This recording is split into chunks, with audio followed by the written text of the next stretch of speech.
Quand j'étais petit, j'adorais aller chez grand-père. C'était chouette chez grand-père. D'abord, il y avait la mer. Il avait une grande maison là au bord de la mer, pas loin de la plage. Et puis grand-père, c'était grand-père. Quand j'y allais, il s'occupait de moi. On était tout le temps ensemble. C'est pas que papa et maman s'occupaient pas de moi, non, c'est pas ça, mais bon, maman, elle avait toujours à faire dans la maison. Papa, il avait toujours son travail, ses réunions. Mais quand là, j'étais avec grand-père, il était tout à moi, tout pour moi. Il m'emmenait partout.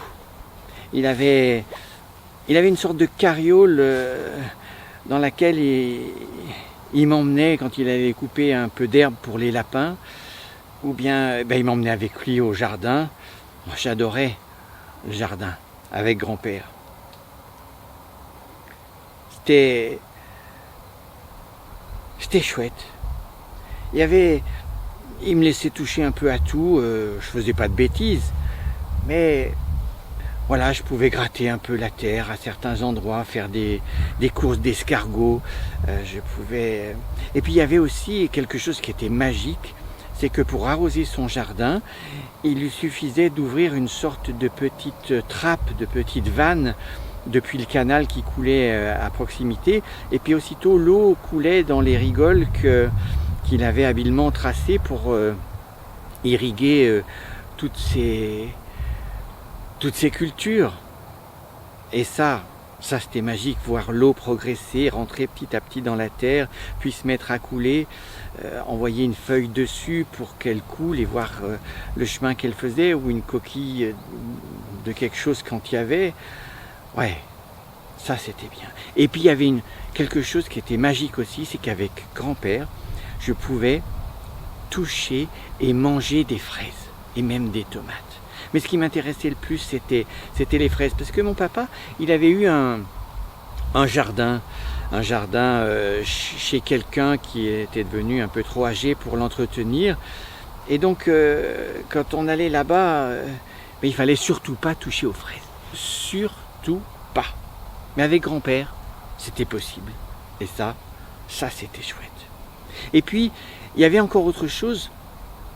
Chaque fois que j'allais avec grand-père dans le jardin, il me parlait du grand arbre qui était planté là dans le jardin. C'était son père à lui qui l'avait planté quand lui-même était né. C'était un très vieil arbre, il était maintenant gigantesque. Et chaque fois que je venais, il m'emmenait au pied de l'arbre et il me disait, voilà, ça c'est mon arbre, mais c'est aussi ton arbre. Et puis, tous les deux, on l'empoignait à plein bras, on se collait la joue contre l'écorce, on écoutait l'arbre de grand-père. C'était chouette d'aller chez grand-père. Puis il y a eu un jour où on est allé chez grand-père, et pendant tout le voyage, papa a pas desserré les dents. Maman non plus. Ils avaient rien dit, mais moi je voyais bien qu'ils avaient un peu les yeux rouges.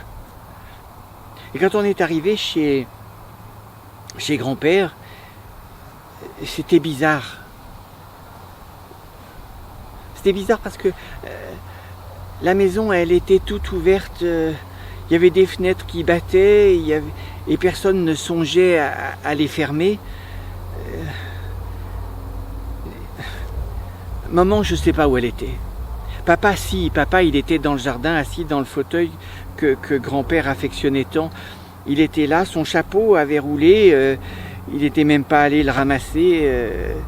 emporté par le vent, il avait déjà parcouru du chemin, mais voilà, papa restait là dans ce fauteuil, sans bouger, sans rien faire. Alors moi, qu'est-ce que j'ai fait? Je suis allé chercher grand-père, personne ne me disait rien, donc je suis allé le chercher, et je suis passé partout, je suis allé dans sa chambre, je suis allé dans la salle à manger, dans toutes les pièces où il aimait aller, je suis allé même à la cave où j'avais peur, même quand j'étais avec lui d'aller.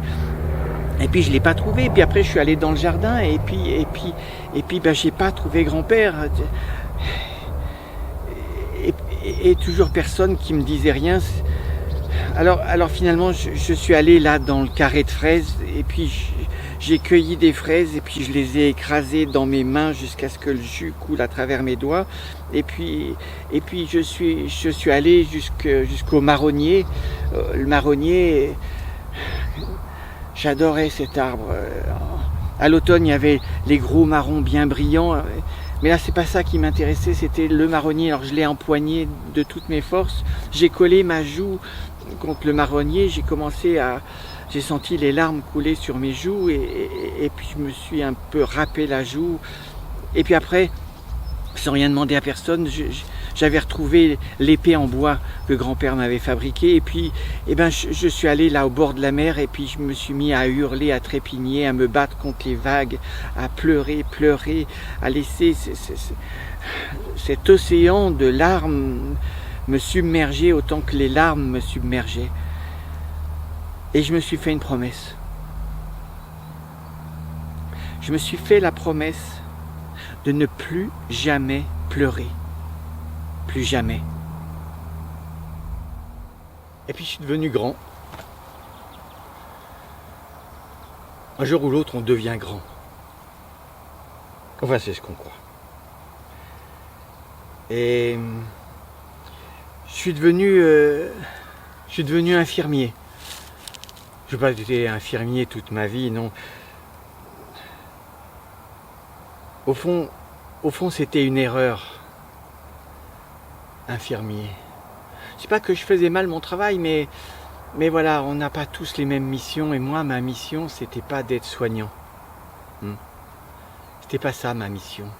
J'y avais cru, mais non. Enfin bon, je faisais du mieux que je pouvais. J'étais là à l'hôpital. Et puis voilà qu'une nuit, ça arrivait régulièrement. Les sirènes de l'ambulance ont déchiré le silence de la nuit. Et puis la lumière bleue du gyrophare a illuminé les murs de l'hôpital. Quand j'ai croisé Jocelyne, ma collègue de travail, je lui ai dit « C'est quoi ce soir ?» C'est affreux de dire « C'est quoi ?» J'aurais dû dire « C'est qui ?» C'est quoi? Mais bon, Jocelyne, elle avait l'habitude, elle aussi, elle m'a répondu, c'est un accident de la route. Truc tout bête, la voiture est sortie de la route, le papa et la maman, il reste que la petite. Mais, ouais, elle est en sale état, là, elle est au bloc. Ils sont pas confiants là-haut au bloc. J'ai continué ma ronde de nuit à m'occuper des uns des autres. Et puis, sur le petit matin, Jocelyne m'a dit « Ça y est, la petite, elle est revenue du bloc. » Au bloc, ça s'est bien passé, mais... Voilà. Mais si tu vas la voir, tu lui dis pas, hein. Pour tes parents, tu lui dis rien. Oui, bien sûr. La porte de la chambre de la petite était entrouverte.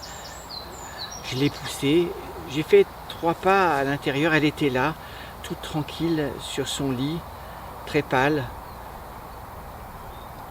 allongée sur le dos avec ses 2 petites mains de part et d'autre de son petit corps, surveillée par un écran avec une petite ligne verte qui monte, qui descend, qui monte, qui descend. J'allais repartir quand dans mon dos j'ai entendu T'es qui toi? Je me suis retourné, c'était la petite. Ben, je m'appelle Alain, je travaille ici, tu vois. Et ben moi c'est Lola. Et j'ai bien aimé comment tu m'as regardé. J'ai fait semblant de dormir, mais j'ai vu à travers mes paupières baissées, je t'ai regardé et j'ai bien aimé comme tu m'as regardé. Fais-moi une promesse, Alain. Quand tu reviens, je veux que tu me regardes comme ça, pas comme l'infirmière Jocelyne. Oui, c'est ça, Jocelyne. Non, non, non, non. Et puis, il y a une chose aussi que je veux que tu saches, c'est que je sais. Elle croyait que je dormais, mais je l'ai entendu parler à une de ses collègues. Elle lui disait de rien me dire pour papa et maman, mais depuis le début, je sais pour papa et maman. Et c'est pour ça que quand tu reviens, Alain, tu me regardes comme ça, comme tu me regardes maintenant. Promis? Oui, oui, promis. Je l'ai laissé là, je suis rentré chez moi. J'ai fait un crochet par l'océan. Il était tout calme. J'ai marché un moment sur le rivage, puis je suis rentré chez moi. Le lendemain, quand je suis revenu, Jocelyne m'a dit « Dis Alain, quand tu pourras, va faire une petite visite à la petite. Elle t'a demandé toute la journée. » J'ai expédié assez rapidement ce que j'avais à faire, sans rien négliger, bien sûr. Et puis dès que j'ai pu, je suis allé voir la petite Lola. Elle était là, sur son lit, toute tranquille, sans bouger, avec juste le... J'allais faire machine arrière, me retirer, quand elle a ouvert les yeux, elle m'a dit « Ah, je t'ai attendu Alain. Je suis content que tu sois là. » Parce que, tu vois, d'abord, tu m'as pas regardé pareil, et puis j'ai un secret à te dire. Quelque chose que j'ai jamais dit à personne. Tu veux que je te le dise? Oui.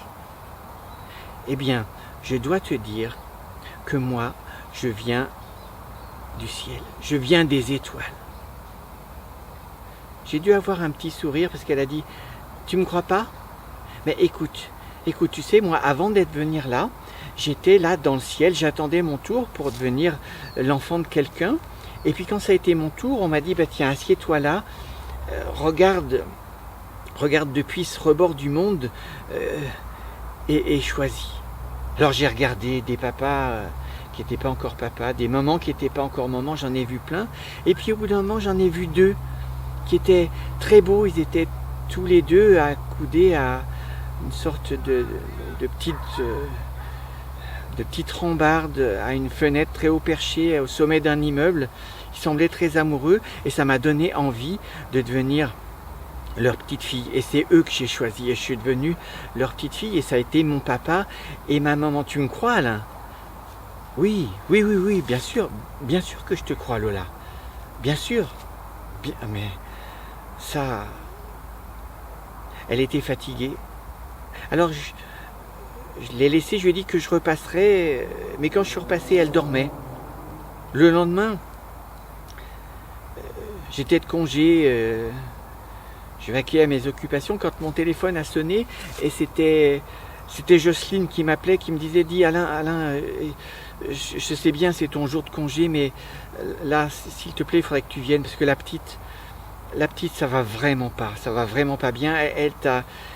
Elle t'a attendu tout le jour, elle t'a demandé tout le jour. Alors si ça t'ennuie, bien sûr.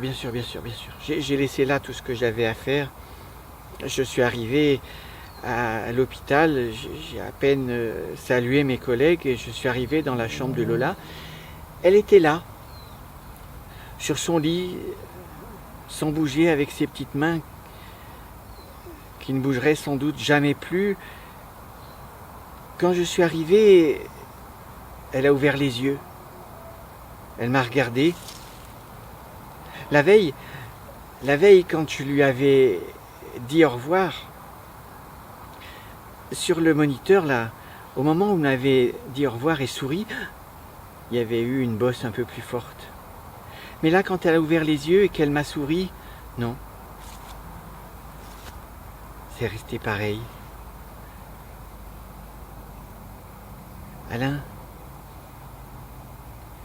Alain, tu sais quoi? Tu le sais maintenant. Je viens de là-haut.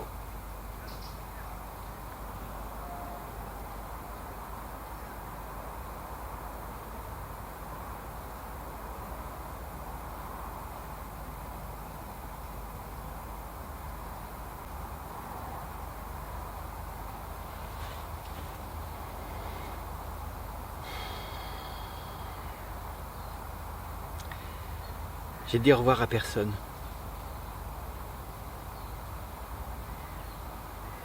Je suis pas rentré chez moi.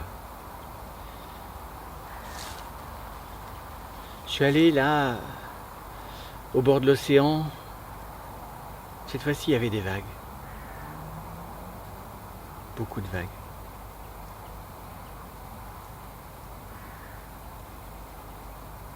J'ai pas crié, j'ai pas hurlé. J'avais pas mon épée de bois. Je me suis assis là, face aux vagues.